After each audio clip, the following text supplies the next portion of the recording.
trabalho de pesquisa, tu leste muitas dezenas de livros e tiveste a fazer muita pesquisa e muito digging, não é?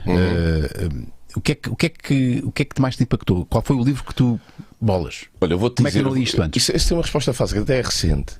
E vamos, já que estamos a falar agora aqui recente, não vou para aqueles livros mais não sei o quê, novels e tal, Irvine Welsh, Pedro Juan Gutierrez, que é um total favorito meu, mas estou a ler a meio e parei porque eu não sei até que ponto aquilo está certo, que é um livro chamado Factfulness.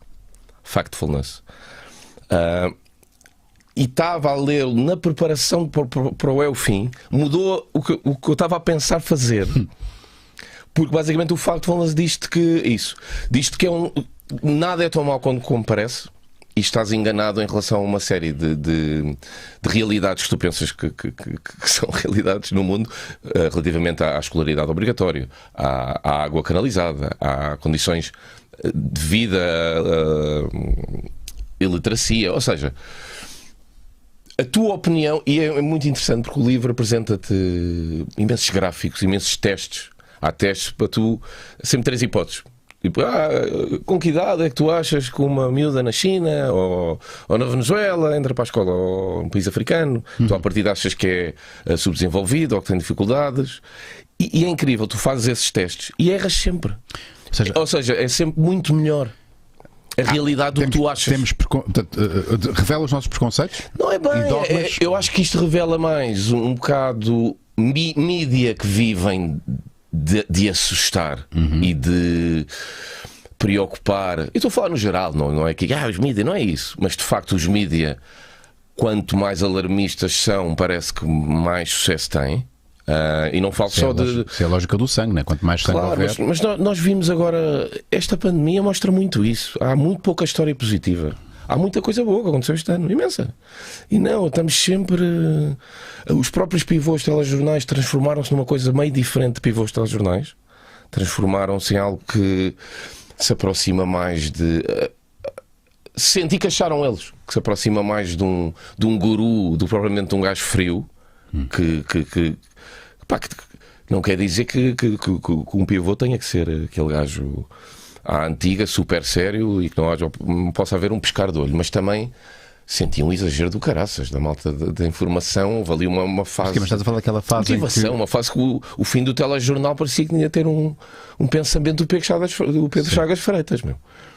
Calma, calma, porque está a informar as pessoas que isto é uma pandemia, que vão existir imensas até morrermos, que existem milhares de vírus no mundo e nós conhecemos 0,1% dos vírus. Mas agora estás a entrar aqui um bocadinho em contradição. A informação, os mídias aí estavam a dar uma mensagem de esperança, não é? Olha, isto vai correr bem. Cuidem-se. Ou achas que era muito artificial? Uma coisa muito... Eu senti artificial e senti uma preocupação muito grande de assustar as pessoas. Isto é complicado porque estamos muito dentro ainda do tempo, estamos muito perto dos acontecimentos para podermos, com distanciamento, perceber até quanto é que isto foi empolado ou não. Eu acho que há muitos ângulos que pode pegar no Covid para falar deste ano, mas para mim começa sempre primeiro. Há uma coisa muito importante para mim, que é não deixares que o que tu achas ponha em causa a segurança ou a saúde dos outros. O que é que eu estou a dizer com isto? Podes ter as tuas opiniões. Isto das máscaras é uma tanga, o vírus, o que tu quiseres. Agora, usa a máscara. Porque tu podes estar errado e o resultado disso é alguém morrer. É melhor tu dizeres assim: olha que idiota que eu fui, de máscara, não era preciso, passado 1 ano ou 2. Imagina. Sim. Duque, eu tenho aqui uma fezada. Não, é fezada, é que o achismo passa a certeza absoluta. Eu acho importante nesta fase, foi sempre principal para mim, se não nos tornarmos um problema a mais. Ou seja, ninguém sabe nada. Há governos que estão a decidir umas coisas.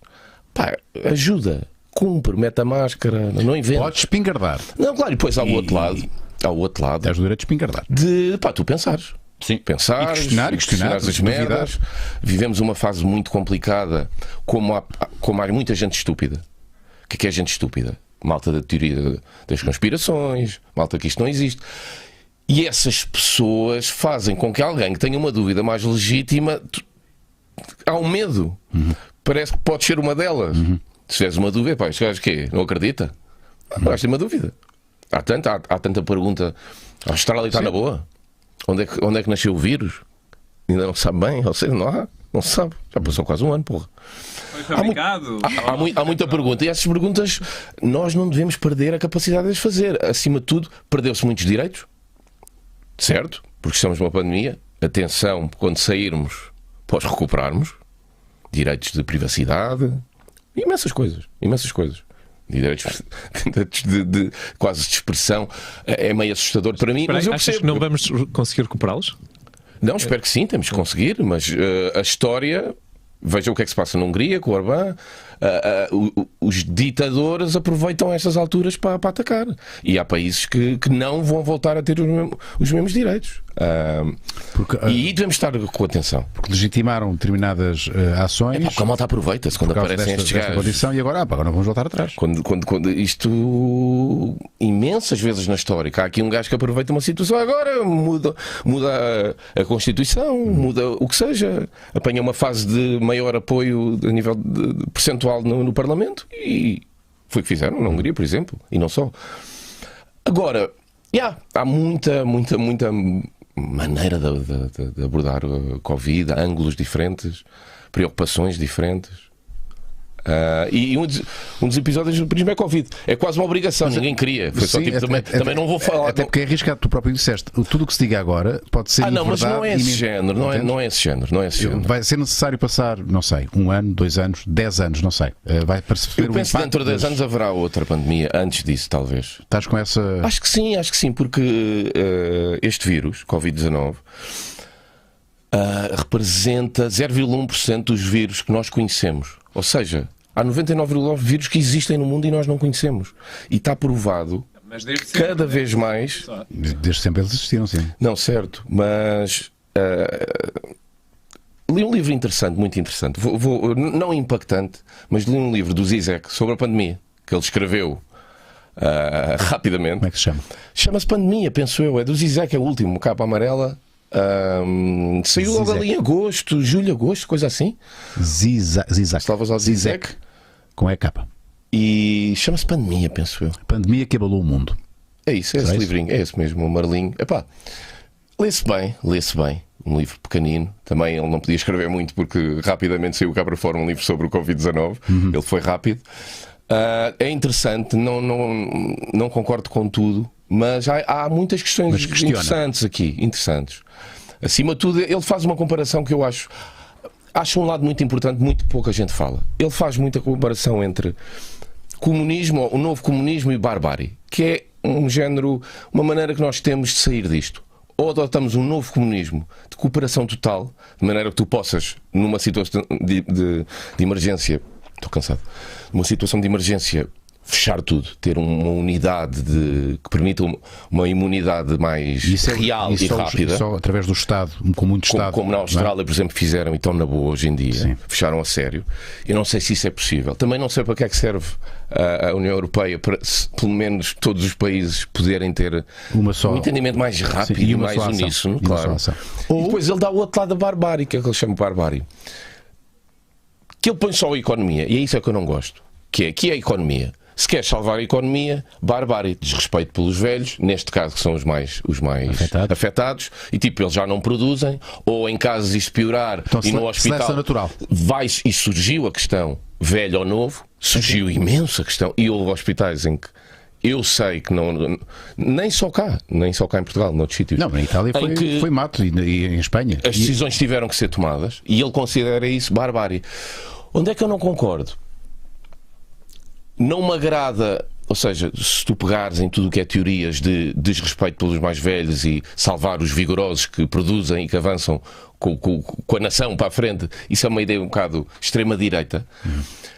A outra alternativa que ele dá é um novo comunismo, não este comunismo que ele também não é fã, apesar de ser de esquerda, mas é um novo comunismo que não sei se não será tão utópico como todos os comunismos que existem, de formas diferentes, porque há muita facilidade de, não, manifesto, isto é outra interpretação.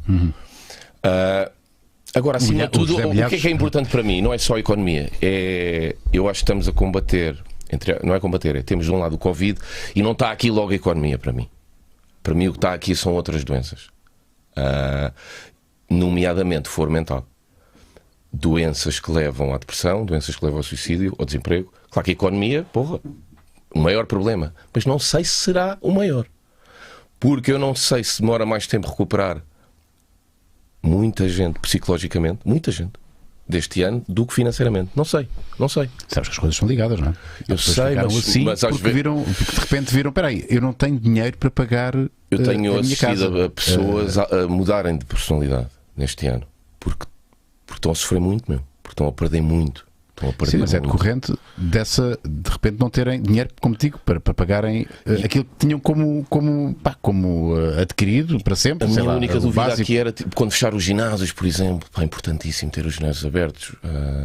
Senti que houve pouca tolerância para tentar não fechar. Ou seja, bora aqui tentar fazer um calendário, cada um vem numa hora e só se encontram meia dúzia de pessoas cada vez.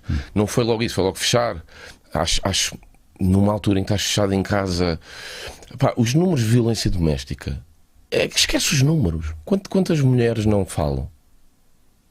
Ninguém está a falar nesses números. Ninguém está a falar nos cancros que estão a ficar por tratar. Ninguém está a falar nas doenças de coração. Ninguém está a falar, acima de tudo, num estado depressivo que eu sinto cidades inteiras a terem. Agora andei pelo país todo e é comovente no mau sentido para mim ver A energia, não é? a energia, ver restaurantes e sítios vazios, ver vamos falar mais de restauração, noite, Sim. que tenho imensos amigos e que eles não têm soluções. Não têm soluções e massacra-me ver pessoas que depois o mais giro é quem mais investiu. Vamos falar de restauração. Quem mais investiu para atingir excelência é quem mais sofre. Aparentemente quem está muito bem, não é? Porque ganhou muito e está tão bem que pode investir. Investiu imenso ficaram para melhorar o nosso país, para melhorar a cidade do Porto, a cidade de Lisboa, o Algarve, tantos sítios, Guimarães, que tem sítios, restaurantes, e também cocktail clubs de excelência. Por exemplo, porque é que nós não podemos ir a um bar de cocktails, sentar numa mesa com distanciamento, a minha miúda sim. e beber um cocktail? Porquê é que eu não posso fazer isso? Até à meia-noite ou o que seja, que der. Porquê? Estranho. Há gente a andar para trás 20 anos, essa gente que se preocupou em melhorar isto a sério. Porque eu não queria dizer isto, mas claro que uma pessoa que tem um snack bar, uma pastelaria, foda-se, claro que está a tentar melhorar as coisas também à sua maneira e como pode. Mas estes prémios que nós temos, que nós ganhámos nos últimos 5 anos, prémios de turismo, prémios de gastronomia, prémios de capital não sei o quê, Os prémios Michelins da vida, que também têm. Sim, prémios de quase de wellness e de bem-estar, de bem a receber. São as pessoas que andaram a puxar, a ser exigentes com funcionários, a formarem-se, a viajar no mundo para trazer coisas boas para cá também, para aprenderem. Com um padrão elevado. São os gajos que se lixam à grande e que nos deixam sem o que nos fez crescer nesse nível de noite, restauração, hotelaria, nesse nível, em Portugal nos últimos 10 anos. E é injusto para mim isso. Fico